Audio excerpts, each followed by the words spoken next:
వరకు ఆ కాలం గడిచిన పిమ్మట నెబుకద్నెజరును నేను మరలా మానవ బుద్ధి గలవాడనే నా కళ్ళు ఆకాశం తట్టు ఎత్తి చిరంజీవియు సర్వోన్నతుడునగు దేవుని స్తోత్రం చేసి గణపరచి స్తుతించి తిని.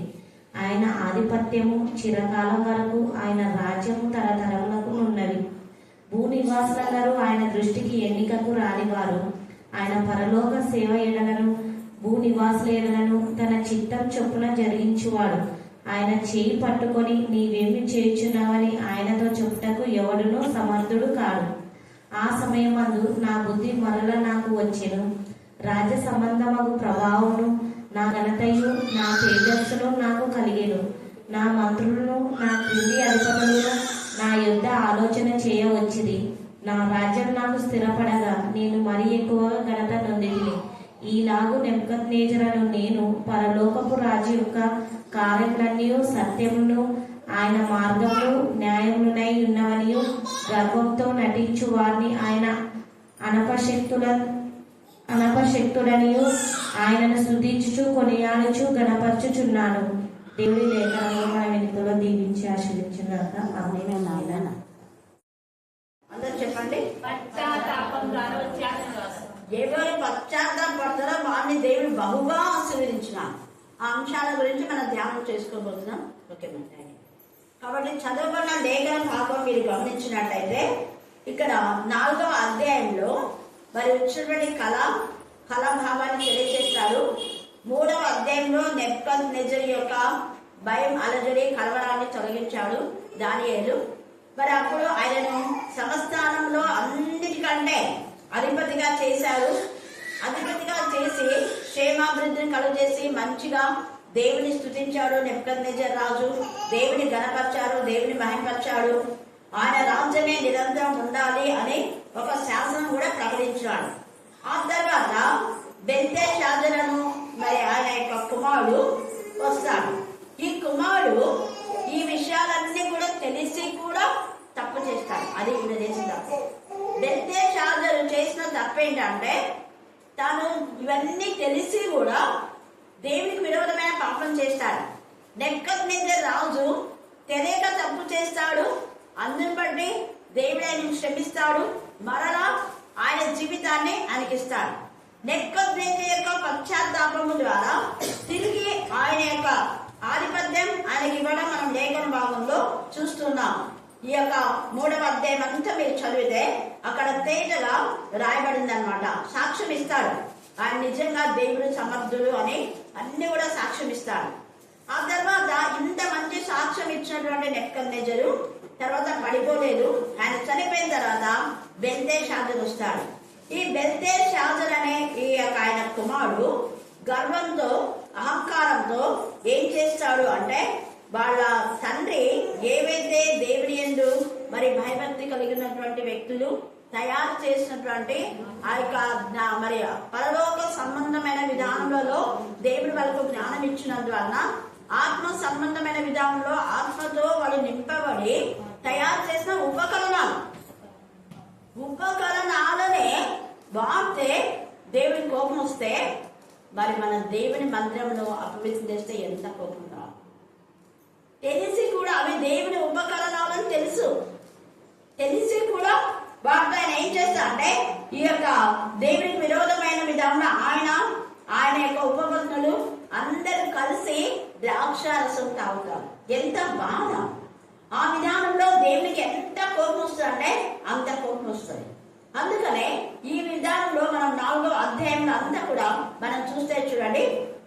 ఈ యొక్క ఒక నిమిషం 34వ వచనం చదవండి. 4:34. చూడండి, వాళ్ళ కుమారునికి చెప్తున్నాడు బెల్తెషాజరుకు ఇవన్నీ చెప్తాడు అనమాట. ఈ 19వ వచనంలో మనం చూస్తే 4:19లో బెల్తెషాజరు అనేటువంటి తన యొక్క మరి వాళ్ళ బెల్షాస్సర్ అనేది తన కుమారుడు. బెల్తెషాజరు అంటే దానియేలు ద్వారా నేర్చుకున్నటువంటి ఇవన్నీ కూడా తన యొక్క కుమారుడు కూడా తెలిసే బెల్షాస్సరుకు తెలిసినా కూడా దేవుని విరోధమైన పని చేస్తాడు. ఇక్కడ నెబుకద్నెజరు అయితే తను తెలుసుకున్న తర్వాత ఇంకా పడిపోలేదు. అందుకే 34లో అతను సాక్ష్యం ఇస్తూ ఉంటున్నాడు. ఆ కాలం గడిచిన పిమ్మట నేను మరలా మరలా మరలా అంటే ఎప్పుడు పశ్చాత్తాపం. ఇక్కడంతా మీరు మనం చూసుకున్నాము. అక్కడంతా ఆయన యొక్క శరీరము భయంకరమైన విధానంలో ఒక అడవి జంతువు యొక్క మరి స్వరూపం ఆయనకు వచ్చేస్తుంది.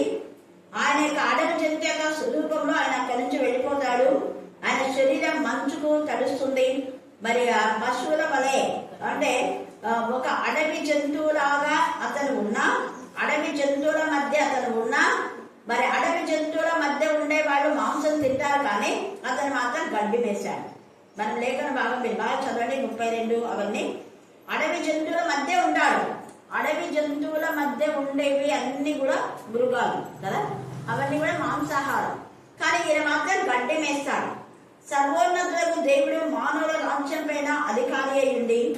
తానెవరికి దాన్ని నిశ్చయించునో వారికి అనుగ్రహించినని నీవు తెలుసుకునే వరకు 7 కాలంలో నీకు ఇలాగ జరుగునని చెప్పాను. 7 కాలం అంటే 7 సంవత్సరాలు ఇలాగ జరుగుతుంది అని చెప్తాను. అప్పుడు నెబుకద్నెజర్ రాజు ఆ 7 సంవత్సరాలు కూడా భయంకరంగా దేవునికి మరి ఎంతగానో ప్రార్థన చేసి ఆ ఉగ్రతను బట్టి బాధపడతాడు. ఎంతగా కృంగిపోతాడు. అయ్యో, నేను అవివేకంగా ఈ పని నేను చేశాను, నన్ను క్షమించు దేవా, క్షమించు దేవా, క్షమించు దేవా అని అనుకుంటాడు.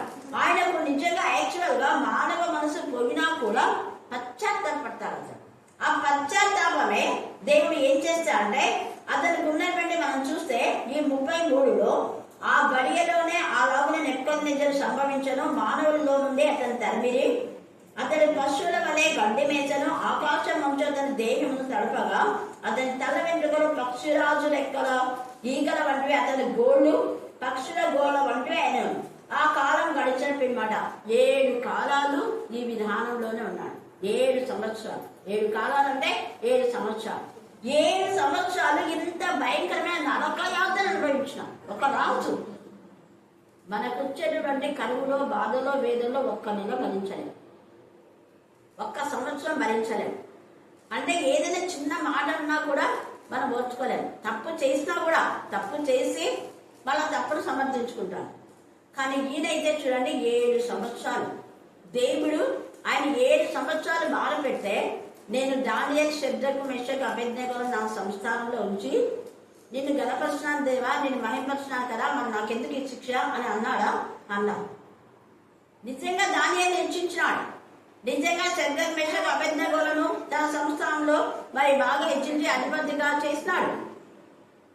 అంతగా అగ్ని పరీక్ష నుంచి వచ్చినటువంటి వారిని కాపాడి వారిని హెచ్చించి మంచి క్షేమం వారికి ఇచ్చాడు.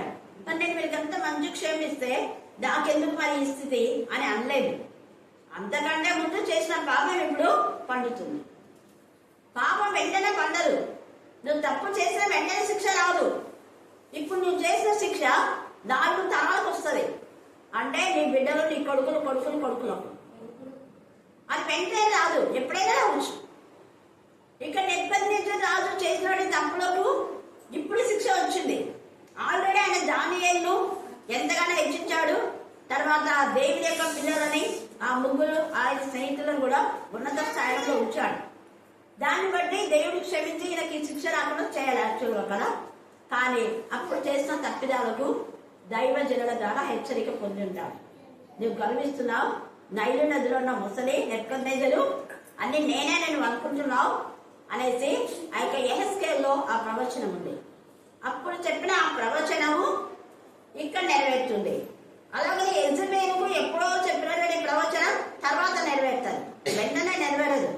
తర్వాత ఇశ్రాయేలు యొక్క వంశానికి ఇచ్చినటువంటి ప్రవచనాలు కూడా ఇప్పుడు నెరవేరుతున్నాయి. గాజాని గురించి ఆమోసులో గాజాని గురించి భయంకరమైన తీర్పు ఉంది కదా, అది ఇప్పుడు ఎన్నెళ్ళ గాజా పట్టణము యేసయ్య ఉన్నప్పుడు అక్కడంతా ఆశీర్వదించబడింది. తర్వాత శపితం అయిపోయింది. ఆ శాపము ఇప్పుడు వచ్చింది దాదాపు 2000 సంవత్సరాల తర్వాత. చూసారా, దేవుని యొక్క శాపము ఎప్పటికైనా వస్తుంది. ఒకసారి ఆశీర్వాదం వచ్చిందంటే అది ఆశీర్వాదమే, శాపం వచ్చిందంటే అది శాపమే. అది దేవుని నోటి నుంచే రావాలి. ఆశీర్వాదమైన శాపమైన దేవుని నోటి నుంచే వస్తుంది.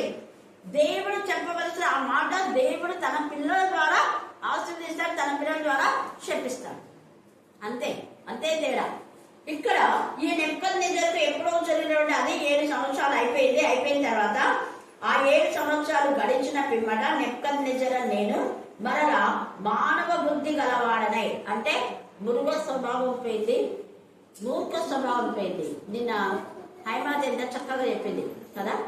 ఈ యొక్క యోగు భార్య ఎలాగ ప్రవర్తించింది అందరు చెప్పాలి, మళ్ళీ చెప్పాలి. మూర్ఖురాలుగా ప్రవర్తించి దేవుని ఎంత భయభక్తి కలిగినటువంటి యోగును బాధ పెట్టింది, దూషించింది కదా. దేవుని దూషించి మళ్ళీ చచ్చిపోవాలంట. చూడండి ఆమె ఎంత ఇదిగా ఉందో. ఊరికే చచ్చిపోకూడదంట. ఎలా చచ్చిపోవాలా? దూషించి అలాంటి మూర్ఖులు ఉంటారు. అంతవరకు దేవుని స్తుతించింది, అంతవరకు దేవుని కనపరిచింది, అంతవరకు దేవుని మహిమపరిచింది. మరి యోగు ఇచ్చినటువంటి ఆతిథ్యాలన్నింటిలో కూడా తను కూడా పార్టిసిపేట్ చేసి తన కుమారుడు కుమార్తె కోసం దేవుడికి విన్నవించుకుంది. అంత బాగానండి. కొంచెం కష్టం వచ్చేసరికి దేవుని దూషించడం మొదలు పెట్టేసి, అందుకనే మూర్ఖురాలు అన్నాడు. భార్య కూర్చున్నా నువ్వు అసలు మూర్ఖురాలు. ఏమైంది నీకు? ఎప్పుడు మేలేనా మనం అనుభవించేది? ఇన్ని మేలు పొందుకున్నాం కదా. అన్ని మేలలో ఈ చిన్న బాధ అనుభవిస్తే ఏమైతుంది? ఎంతగా చెప్పినాడు. ఎన్నో మేలు పొందుకున్నాం, మనకెప్పుడు బాధ రాల ఇన్నేళ్లలో, ఇప్పుడు వచ్చింది. అన్ని మేళ్లలో ఇంకొంచెం బాధ పడకూడదా? అలాంటి మూర్ఖమైన భార్యలు ప్రస్తుతంలో కూడా ఉన్నారు. అలాంటి వాళ్లకు దేవుడు సరైన బుద్ధి చెప్తాడు. ఇక్కడ మనం చూస్తే ఎంత చక్కగా అన్నాడుగా, మానవ బుద్ధి గలవాడనై నా కళ్ళు ఆకాశం తట్టి ఎత్తి. ఈ మూర్ఖురాలైనటువంటి యోగు భార్య ఎప్పుడైతే యోగుని సమస్యలు ఇచ్చారో అప్పుడు మళ్ళా దేవుడు స్తుతించింది. హల్లెలూయా, హల్లెలూయా, హల్లెలూయా. అంటే ఆమె బుద్ధి ఎలా ఉంది అంటే దేవుని ఇస్తే స్తుతించడము, ఇవ్వకపోతే దేవుని మరి ఇష్టానుసారంగా దూషించడం. మేలు చేస్తేనేమో praise Lord hallelujah thank you Jesus అనేది. కొంచెం ఏదైనా బాధ కలిగేసరికి ఇంకా అయిపోయింది, మూతి ముచ్చుకొని. మనం కూడా అంతే, దేవుని సన్నిధికి రాము, పాట పాడను, ప్రార్థన చేయను, వాక్యం వినను, కర్ణాపీఠంకి రాకుంటే ఏమి, నువ్వు రాకుంటే 10 మంది వస్తారు, నువ్వు పాడకుంటే 10 మంది పాడతారు, నువ్వు ప్రార్థన చేయకపోతే 10 మంది ప్రార్థన చేస్తారు. అందుకనే యేసయ్య ఎవరికి చేయాలో వాళ్ళకి చేయాలో, ఎవరికి చేయకూడదు వాళ్ళకి చేయకూడదు. ఎందుకంటే విశ్వాసఘాతకులు చేసినా కూడా వేస్ట్. ఇస్కరియోతు యూదా గురించి చేసినాడు యేసయ్య? చేయలేదు. వాడు పుట్టకపోతే వాడే పుట్టాడు కాబట్టి వాడికి ఏమొస్తుంది? శిక్షనే. తర్వాత నాకు చాలా ధ్యానం చేస్తున్నాను కింగ్ సౌల్ గురించి, తర్వాత ఇస్కరియోతు యూదా గురించి, అబ్షాలోము గురించి, అమ్నోను గురించి, ఫరో గురించి, హామాను గురించి, హేరోదు గురించి, యెజబెల్ గురించి, అతల్యా గురించి. వాళ్ళంతా కూడా దేవునికి సంబంధించిన వాళ్ళైనా కూడా దేవుడు వాళ్ళని వదిలిపెట్టలేకపోతే మనం ఇంకెక్కడ ఏ రేంజ్లో ఉంటామో చూద్దాం. 3.5 సంవత్సరాలు యేసుతో పాటు ఉన్నాడు. కింగ్ సౌలు పరిశుద్ధాత్మతో నింపబడినాడు, నింపబడి పడిపోయినాడు. అందుకే దేవుని ఉగ్రత వచ్చింది. అంటే దేవుని ద్వారా మేలును పొంది విశ్వాసఘాతులైతే అస్సలు క్షమించాడు. ఇక్కడ కింగ్ సౌలుకు పశ్చాత్తాపం వచ్చిందా? రాదు. పరిశుద్ధాత్మతో నింపబడ్డాడు. నెబుకద్నెజరు రాజు పరిశుద్ధాత్మతో నింపబడ్డాడు. కాకపోతే దావీదు యొక్క జ్ఞానం బట్టి, దావీదు యొక్క మంచితనాన్ని బట్టి అతనికి పశ్చాత్తాపడ్డాడు. కింగ్ సౌలు పశ్చాత్తాపడ్డా, సౌలు రాజు పశ్చాత్తాపడ్డా. పౌలు కాదు నేను చెప్పేది, రాజు అయినా సౌలు. పౌలుగా మార్చబడక ముందు ఆయన పేరు సౌలు. మార్చబడిన తర్వాత పౌలుని ఎవరైనా సౌలు అంటే ఊరుకుంటారా? చెప్పండి, ఊరుకోరు. ఎందుకు? మారినాడు కదా. ఆయన పేరు వాక్యంలో ఎక్కడైనా సౌలు లేదు, పౌలనిందా ఉంది. అదే యాకోబుని ఇశ్రాయేలు అని రాస్తాడు, మళ్ళా అక్కడక్కడ ఏమీ వచ్చింది? యాకోబు అని వచ్చింది. ఎందుకు వచ్చింది అది చెప్పాలి. పౌలునేమో ఇంకెక్కడ సౌలం లేదు, పౌలుగానే ఉంది. పౌలు రాసిన పత్రిక పౌలు అన్ని పౌలు ఉన్నాయి. మరి యాకోబుకు ఇశ్రాయేలు అని పెట్టాడు దేవుడు. మళ్ళీ అబ్రహాం, ఇస్సాకు, యాకోబుల దేవుడు అంటారు. ఎందుకు అంటే ఇశ్రాయేల్ అంటే అనేక మంది, యాకోబు అంటే ఒక్కడే కదా. వెరీ గుడ్, చాలా బాగా చెప్పింది. ఇంకొకటి అబ్రహాం పెట్టాడు. అబ్రహాం కొడుకు ఇస్సాకు పెట్టాడు కాబట్టి ఇస్సాకు ఆత్మీయంగా ఉన్నాడు. కాబట్టి నా కుమారుడే కదా పెట్టింది ఈ పేరని. అక్కడ సౌలుకైతే కాదు, కీషు వాళ్ళ నాయన అప్పటికి పెద్దగా ఆత్మీయంగా లేరు వాడు. బెన్యామీను గోత్రం అంత ఆత్మీయంగా లేదు, కాకపోతే భయభక్తి గలవాడు వాళ్ళ నాన్న మంచోడే. ఇక్కడ ప్రవక్త పెట్టినాడు పౌలు అని, ప్రవక్త పెట్టినాడు కాబట్టి అదే పేరు వచ్చింది. అక్కడ దేవుడు ఇశ్రాయేలు అంటే 12 గోత్రాలకు వస్తుందని మళ్ళీ యాకోబు అని చెప్పినాడు. కరెక్ట్ చెప్పింది. హల్లెలూయా, హల్లెలూయా, హల్లెలూయా. అందుకనే పౌలుని ఎప్పుడు మనం సౌలు అనకూడదు. సౌలుగా ఉన్నవాడు పౌలుగా మార్చబడినాడు అంతే. మార్చబడిన తర్వాత మళ్ళా ఆయన సౌలు అంటే ఆయన పాప జీవితాన్ని మనం గుర్తు చేసినట్టుండదు, అవునా కదా. రక్షణ పొందిన వ్యక్తి యొక్క పాపాన్ని మరలా మనం ఏం చేయకూడదు, గుర్తు. సౌలు చచ్చిపోయినాడు. అక్కడ పౌలు మొదట ఉన్నటువంటి సౌలు ఏం చేసినాడు, చచ్చిపోయినాడు. అందుకే కళ్ళ వంటి పొలాల వంటి ఏమైపోయినా రాలిపోయినాయి. ఇప్పుడు పునరుద్ధరణ అయినటువంటి పౌలు మనం వచ్చున్నాడు. పశ్చాత్తాపం. ఎప్పుడైతే ఆ సౌలుగా ఉన్నటువంటి ఆ యొక్క సౌలుకు పశ్చాత్తాపం అన్నాడో, పౌలుగా మారి దేవుడి అద్భుతాలు ఎన్ని చేశాడు. పశ్చాత్తాపాన్ని చూడాలి. అక్కడ ఎవరు ప్రభు అంటే, నువ్వు హింసించుచున్నటువంటి యేసును నేనే. మునికోళ్ళకి ఎదురు చెప్తున్నావు. సౌలా సౌలా అన్నాడు అక్కడ, అవునా కదా అన్నాడు. పౌలుగా మారినాక ఎక్కడైతే సౌలా సౌలా అన్నాడా అన్నా. అక్కడ సౌలా సౌలా అన్నాడు. అన్న తర్వాత అప్పుడు ఎందుకంటే అప్పుడు పౌలు అంటే ఆయనకు తెలియదు కదా, ఆయన పేరు సౌలే, అందుకే సౌలానే పెట్టినట్టు పిలిచినాడు. అననీయ ప్రవక్త ఇక మీద నువ్వు సౌలు అనబడవు. సౌలు చచ్చిపోయినాడు. సౌలు ఒక నరహంతకుడు, సౌలు ఒక కూనికరు, సౌలు ఒక మరి టెర్రరిస్ట్ చెప్పాలనుకుంటే. ఇప్పుడు పౌలు క్రీస్తు యొక్క సైనికుడు. అందుకని పౌలు అంటాడు, నేను క్రీస్తును పోలి ఉన్నా, మీరు కూడా నన్ను పోలి. ఇప్పుడు నేను పౌలును, సౌలుగా. ఇంకెవరు నన్ను సౌలనే అనంతు అన్న విధానం.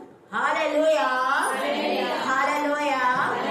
ఆయన పశ్చాత్తాపము పరలోకపు దేవుని యొక్క స్వరూప దర్శనం చూడగలిగినాడు. ఎన్నిసార్లు దేవుని దూతలు పౌలును చెరసాలలో ఉన్నప్పుడు విడిపించినాడు. ఎన్ని పత్రికలు రాసినాడు. హతసాక్షి అయిపోయినాడు యేసు ప్రభు కోసం పౌలు. పశ్చాత్తాపం ద్వారా ఎన్ని ఆశీర్వాదాలు. అలాగనే ఇప్పుడు నేను కింగ్ సౌలు గురించి చెప్పినా అతనికి ఆశీర్వాదాలు లేవు. పౌలు మరి యొక్క ఆశీర్వాదాలు సౌలుగా ఉన్నప్పుడు పశ్చాత్తాపడం ద్వారా పౌలుగా మారి ఆశీర్వాదాలు చెప్పినాం. ఇంకా ఎవరున్నారు చెప్పండి పశ్చాత్తాపడి ఆశీర్వాదాలు పొందిన? Very good. దావీదు యొక్క పశ్చాత్తాపం ఎంత గొప్పదో ఇంకా చెప్పాలి. 51వ కీర్తన ఆయన పశ్చాత్తాపము ఎంత వరకు వచ్చింది చెప్పండి. ఎంత బ్లెస్సింగ్స్, ఎంత వరకు వచ్చింది ఆ బ్లెస్సింగ్స్ చెప్పాలి. చెప్పాలి. ప్రకటన వరకు చివరి దాకా దేవుడు దావీదుని జ్ఞాపకం చేసుకున్నాడు. ప్రకటన గ్రంథంలో ఇంతగా కోరుకున్న స్నేహితులైన అబ్రహాం గురించి లేదు, నోబహు నీతిమంతుడు లేదు, మోషే గురించి లేదు, కానీ ఎవరి గురించి ఉంది? దావీదు తాళక్షవి అన్నాడు, దావీదు చిగురు అన్నాడు, దావీదు యూదా గోత్రం అన్నాడు.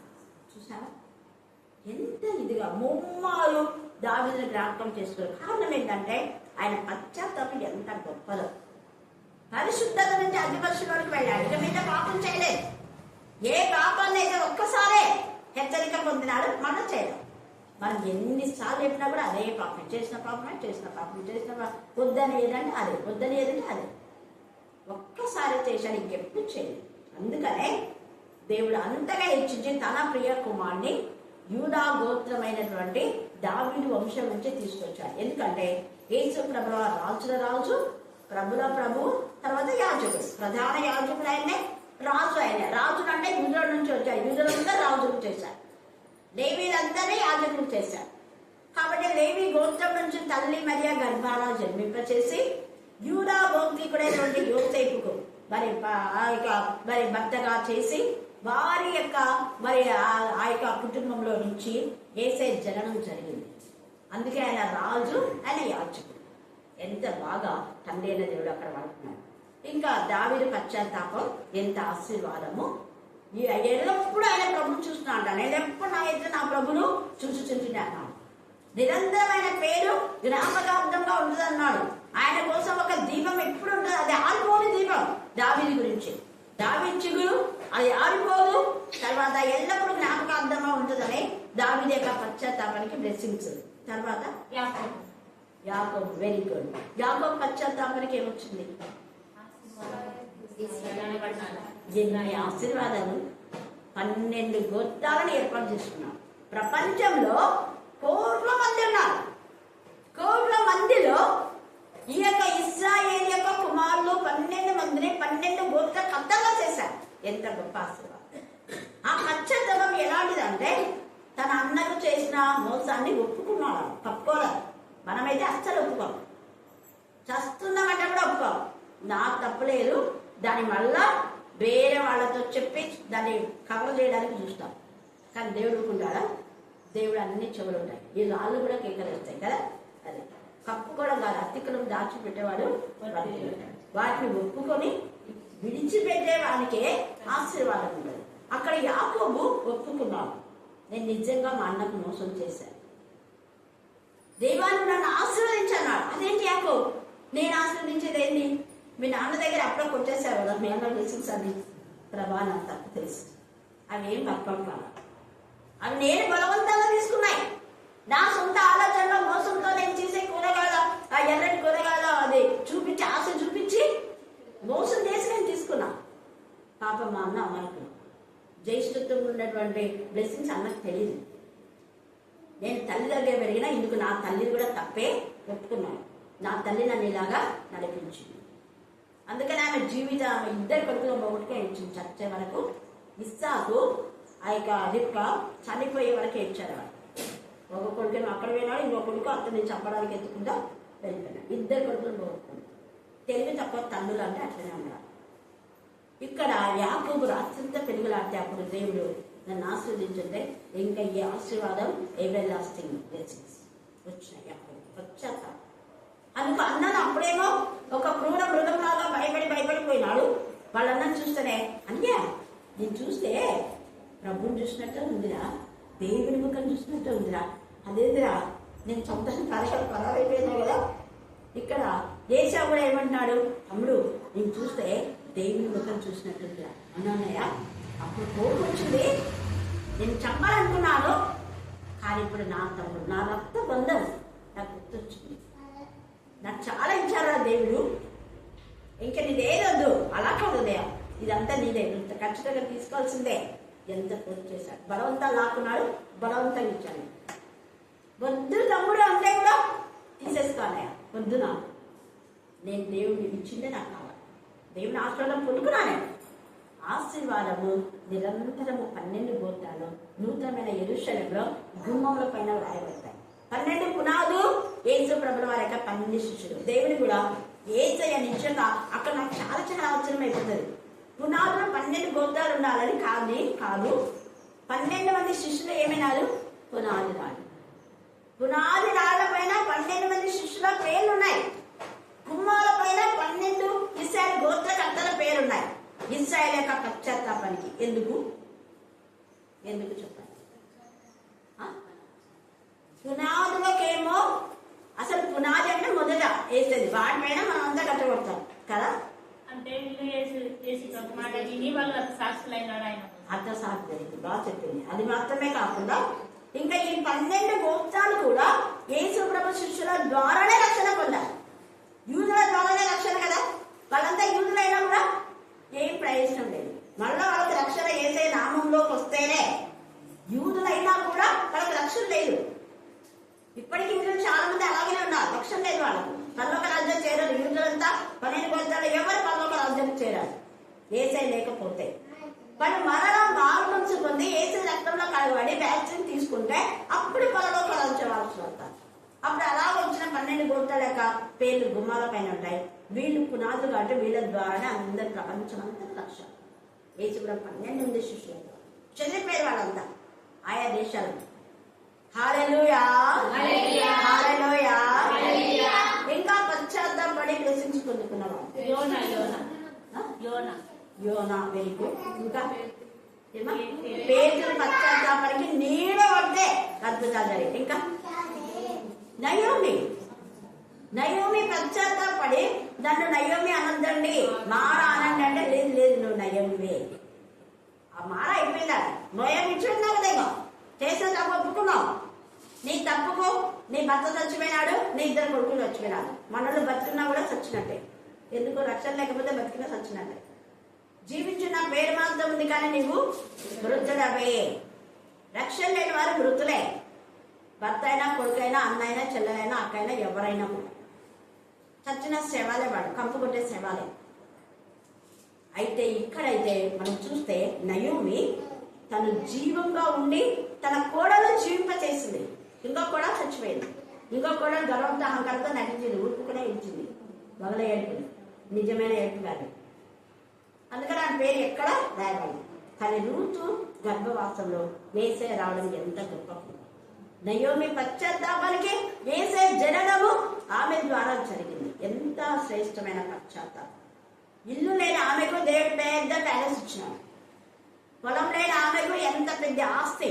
తన పనికెత్తగా, తన కూడా పనికెత్తగా ఉంది. కానీ కొన్ని వేల మంది పని వారికి జీతం ఇచ్చేటటువంటి దానిగా దేవుడు ఆశ్రయించాడు. భర్త లేడు, భర్త శ్రేష్టమైన భర్త. కుమారుడు లేడు, శ్రేష్టమైన కుమారుడు. యేసయ్య జననం జరిగేటువంటి కుమారులను దేవుడు రూతుకిచ్చాడు. పశ్చాత్తాపం ఎంత గొప్పలో పశ్చాత్తాపం అంటే మనకు పశ్చాత్తాపం విలువ తెలియక ఆశీర్వాదాలు కోల్పోతున్నారు. కింగ్ సౌల్ లాగా ఫరో కూడా పశ్చాత్తాపం లేదు. అందుకని ఏమైపోయినా నాశనం అయిపోయింది. ఇక్కడ నెబుకద్నెజర్ రాజు కూడా, ఈయన కూడా రాజే. ఆయన కూడా ఫరో ఈక్వల్ గా రాజే. కానీ పశ్చాత్తాపం లేదు. కానీ ఆయనతో పాటు ఉన్న వాళ్ళందరూ ఏమైపోయినా నాశనం అయిపోయినారు. పశ్చాత్తాపం ద్వారా గ్రాములందరూ సెంచోడ్లో ఉన్నారు. ఇక్కడ నెబుకద్నెజర్ కూడా తన యొక్క పశ్చాత్తాపం బట్టి మానవ బుద్ధి వచ్చేసింది. అప్పుడు ఆయన కన్ను ఎక్కడిచ్చాయంటే చూడండి, ఆకాశం తట్టు ఎత్తి. అంతవరకు కన్ను నన్నెత్తుకున్నాయి. ఇప్పుడు కళ్ళు దించినాడు. మనల్ని ఏం లేకుండా ఎచ్చుకుంటున్నాడు. పెద్ద పెద్ద చదువు వాళ్ళు ఎంత విధేయతగా ఉంటారు. Sumitra MSc BEd. సుమిత్ర అంటే తెలుసు కదా, ఎమ్మెల్యే వాళ్ళకి అప్పుడు ఎంత విధేయత తెలుసా. అబ్బాయి ఏదో చెప్తే వెంటనే సరే కాకుండా చదువు గురించి కూడా ఆలోచించాడు. ఎంత పెద్ద పెద్ద చదువు. డాక్టర్స్, భావన డాక్టర్. చూడమ్మా, నువ్వు కొన్ని మూఢనమ్మకాలు ఉన్నాయి, వాటిని మానుకో అని చెప్పినాను. మునుగలుతాడు కదా అంటే సరే అని. మమ్మీ చెప్పండి అంటే ఫస్ట్ అని. అంటే కొన్ని మూఢనమ్మకాలు అంటే దినాలు అట్లాంటి ఉంటాయి కదా. గురువారం రాముదంట, తర్వాత ఇప్పుడు అమావాస్య అలాంటి ఇంకా చేస్తున్నారు కొంతమంది. చేయకూడదు అలాంటి. అలాంటి మూఢనమ్మకాల నుంచి చాలా షోకి వస్తుంది మనకి. చాలా మంది డాక్టర్స్ అయినా వాక్యాంశాలను చెప్పినప్పుడు విదేశీ చూపిస్తారు. కానీ కొంతమంది డాక్టర్ గారు సరిగా చదువు కూడా చదివినారు. వాళ్ళు ఎంత గర్వం. అందుకే గర్విష్ఠులను ఇక్కడ చాలా మంది రాసుకున్నారు. కానీ విధేయత ఇక్కడ ఈయనకి 7 సంవత్సరాలు అయిపోయిన తర్వాత మానవ బుద్ధి వచ్చి ఇప్పుడు కళ్ళు దేవుడు రేపించుకున్నాడు. అప్పుడు తన రాజ్యం వైపు చూసుకున్నాడు. ఓ నా రాజ్యం ఇంటుంది అంటుందని చూసుకున్నాడు. ఇప్పుడు ఏం చేసినాడ, ఆకాశం తట్టు ఎత్తి చిరంజీవియు సర్వోన్నతుడకు దేవునికి ఏం చేసినాడ, స్తోత్రం చేసి ఘనపరిచి స్తుతించింది. అప్పుడు నైలు నది నాదే, నాకంతా ఇంతుంది అంటుంది అనుకున్నాడు. నైలు నదిలో ఉన్న ముసరే అనే ప్రవచనం యెహెజ్కేలు చెప్పాడు. అప్పుడు గర్వించిన నెబుకద్నెజర్ గురించి మనం యెహెజ్కేలు చదివినప్పుడు ధ్యానం చేసుకున్నాం. అది నెబుకద్నెజర్ గురించినటువంటి ప్రవచనమే. అలాగనే ఇక్కడ విధేయత చూపించి ఆయన ఆధిపత్యము చిరకాలం వరకు, ఆయన రాజ్యము తరతరములకు ఉన్నాయి. ఇప్పుడు అంటున్నాడు నాదే రాజ్యం, నేనే అందరూ జయించిన అనుకున్నాడు. ఇప్పుడు అంటున్నాడు నాది కాదు, ఇది ఎవరిది? దేవుని రాజ్యం. దేవుడు ఇస్తే నాకు వచ్చింది, ఇది దేవునిది. అందుకని అంటాడు ఇక్కడ ఎంత చక్కగా, ఆయన ఆధిపత్యము చిరకాలం వరకు, ఆయన రాజ్యము తరతరములకు ఉన్నవి. భూనివాసులందరూ ఆయన దృష్టికి ఎన్నికకు రానివారు. ఎన్నికకు రాడు భూమి మీద ఉన్న మనుషులు. కానీ ఆ మనుషులను దేవుడు ఎంత ప్రేమించాడు అని దేవుని మహిమపరుస్తున్నాడు. ఆయన పరలోక సేన ఎడలను, భూనివాసుల ఎడలను తన చిత్తం చొప్పున జరిగించువాడు. ఆయన చిత్తం మీద నెరవేర్చుకుంటాడు. ఆయన చిత్త ప్రకారము 7 సంవత్సరాలు పశుబుద్ధి నాకు ఇచ్చాడు.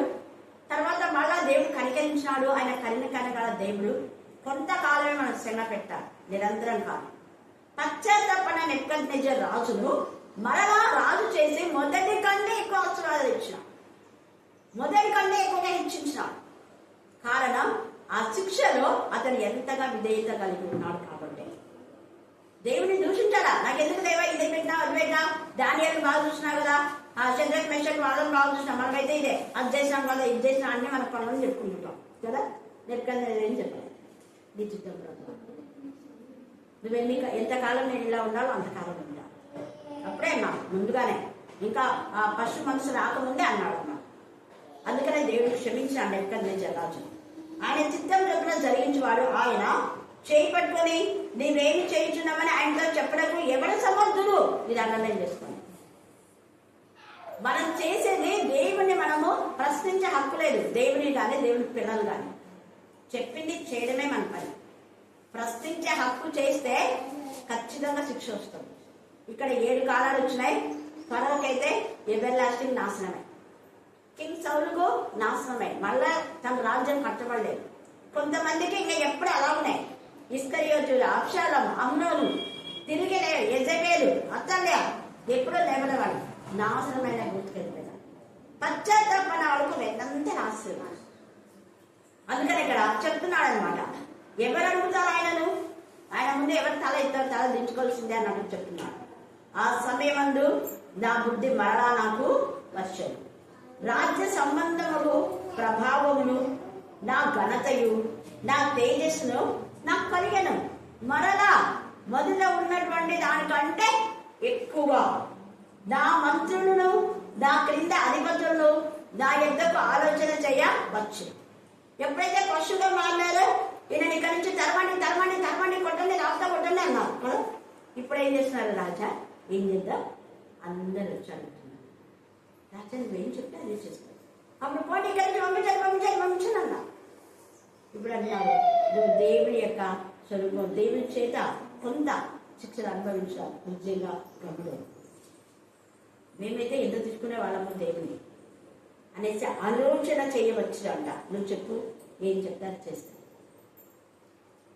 నా రాజ్యము నాకు స్థిరపడగా, స్థిరపడింది ఇంకా అంటే ఎప్పుడు ఉన్నది తాడబడి ధ్యానంలో స్థిరపడగా నేను మరీ ఎక్కువ ఘనత నొందింది. ఇంకా ఎక్కువ మంది రాజులు వచ్చి ఆయన గడప కాలం పాపం ఎక్కడున్నారో ఏమని అందరూ వచ్చి ఆయన అప్రిషియేట్ చేశారు.